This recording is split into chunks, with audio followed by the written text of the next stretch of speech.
Donald Trump doesn't hate the New York Times. In fact, he loves the New York Times more than he loves almost anything else in the world. All right, let's get into it, and I will explain the situation. So, on just before Thanksgiving, Donald Trump on Truth Social sent out the following tweet, and I quote, "Will the failing New York Times apologize to its readers for getting years of Trump coverage so wrong?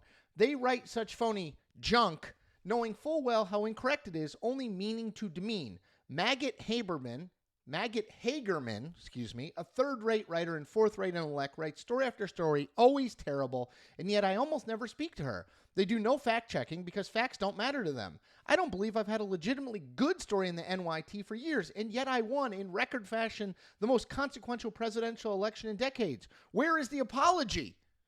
Most of that last part was all in caps. Okay, so for anyone who follows this stuff at all closely, or even not that closely, you're aware that Donald Trump has spent a lot of his time over the last 9 years running down the media and the New York Times in particular. I just did a quick search here, and I just found from 2019 when he was president, February 20th, 2019, my birthday.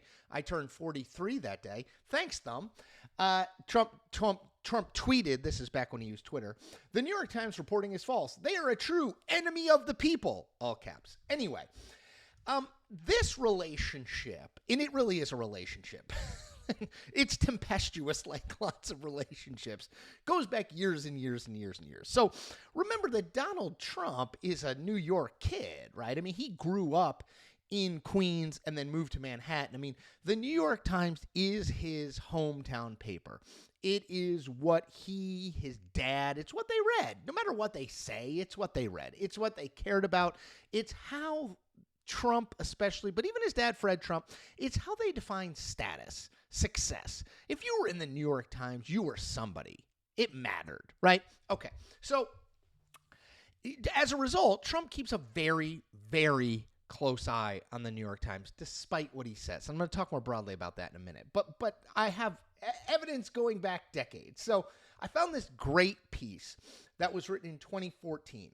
So in 2014, the New York Times did an interview, a Q&A interview with Clay Aiken, the singer. And Clay Aiken at that point was running for Congress in North Carolina. He lost. Anyway, they did a Q&A. It was one page, not a huge deal. Trump ripped the thing out of the magazine. It was the New York Times magazine. Ripped out of the magazine and sent to the two guys who did the interview, including Jim Rutenberg, the reporter. Jim, not one mention of Apprentice, where Clay did so well. Not good reporting or loyalty. Donald J. Trump. Okay, so again, this is 2014. It's an interview with Clay Aiken. It has nothing to do really with Donald Trump, but because they didn't mention The Apprentice, Trump thinks that it was bad. Now, writing about that, they also mentioned it. Now, I did not know about this. This is how far back this goes. A 1995 piece that was in the New York Times magazine. At the time, Trump was trying to gin up attention for Mar-a-Lago, which I think he had recently purchased and was trying to sell memberships. So let me read here what the Times wrote about this piece. They said, at the time, Trump had been caught telling the press a half-truth about his new resort in Palm Beach, Florida, that droves of A-listers had already joined the club, forking over the $50,000 membership fee. In fact, the introduction to the piece explained, Trump had offered them honorary membership, gratis, and Trump was confident that they'd accept. Okay, so basically Donald Trump was saying all these like big celebrities were becoming Mar-a-Lago members, but they weren't paying actually. They were being offered the memberships for free. I mean, this is like, by the way, there's nothing new under the sun about Donald Trump. Okay, I mean, this is 1995. Nothing changes. Anyway, so this guy, Michael Rubiner, and if I'm saying your name wrong, Michael, sorry. Michael Rubiner writes a satire piece for the New York Times about Trump giving away these memberships. And here's how the Times described it. In the story, Rubiner reimagined Trump as the delusional femme fatale Norma Desmond from the noir classic Sunset Boulevard. I'm ready for my close-up, Mr. Spielberg. So, a month later, I mean, again, like it's a satire piece, whatever. It's the New York Times Magazine. It's a satire piece. A month later, Trump himself wrote a letter to the editor of the Times. And here's what it says. Michael Rubiner's article about me, Mar-a-Lago, and the Mar-a-Lago Club was false, defamatory, and above all, vicious. As an author of 2 #1 best-selling books, the New York Times list, I can state with great authority that the author of your piece is a third-rate talent who, unfortunately, never even called to check his incorrect facts. For a writer to spew venom without knowledge is insulting to all, especially the New York Times Magazine. The Mar-a-Lago Club is an incredible success. In Palm Beach, that is a given fact. In New York, obviously it is not. Donald J. Trump, New York. Now, Rubiner, brilliantly, added this postscript to the Trump letter. The article to which Mr. Trump refers is a piece of fiction. It's just amazing. Okay, so that's 1995. So I think there's 2 important points here. There's one about the New York Times and Donald Trump, and then there's the broader point about Trump and the media. So Trump's relationship with the New York Times is that of a kid. He views that as it's the paper he grew up with. That it also happens to be the most important newspaper in the world matters, right? He views getting favorable coverage in the New York Times, or really even getting mentioned, but he prefer favorable coverage in the New York Times as a sign that he's made it.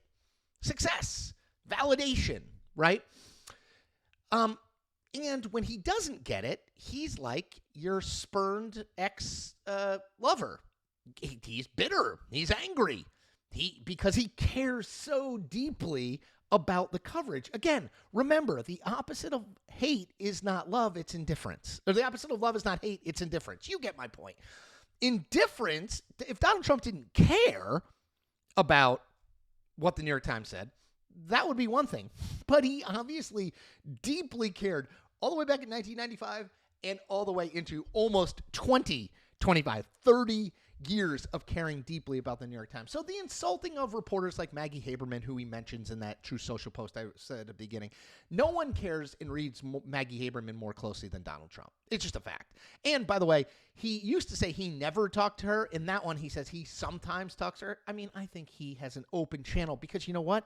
She's the lead political reporter for the newspaper he cares the most about in the world. Now, so that's the New York Times. Think of it as a jilted lover. That's the relationship that he and the Times have. He badly and desperately wants their approval. He often doesn't get it. And when he doesn't get it, he gets angry and he lashes out. Then Trump and the media more generally, because I think this is important too. So obviously fake news is like one of the defining traits of Trumpism, right? If you had to ask people, okay, what do you know about Donald Trump? They'd say, make America great again, fake news, probably in that order. I think it's really important to note this. No recent president at least, and I can't speak for William Henry Harrison, but no modern president has cared more about the media than Donald Trump. The only one that is close is Richard Nixon. No modern president. Certainly Obama and George W. Bush were both disdainful of the media, didn't really see the value of it, and didn't really care that much about it. Remember, Obama famously watched SportsCenter when he wasn't, in his free time. He was not watching like MSNBC and Fox. Trump watches TV and reads, or at least skims, content constantly.